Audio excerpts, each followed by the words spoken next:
ಪರವಾಗಿ ಭಾರತೀಯ ಜನತಾ ಪಕ್ಷದ ಎಲ್ಲಾ ಕಾರ್ಯಕರ್ತರು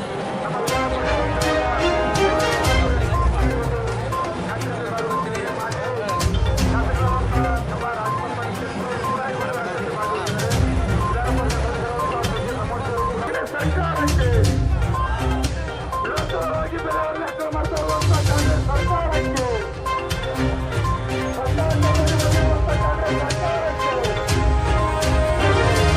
ಭಾಗವಹಿಸಿ ಒಂದು ಯಾತ್ರೆಗೆ ಸ್ವಾಗತ ತಂದುಕೊಂಡಿದ್ದಾರೆ. ಅದೇ ರೀತಿಯಲ್ಲಿ ನಮ್ಮ ನಗರಾಧ್ಯಕ್ಷ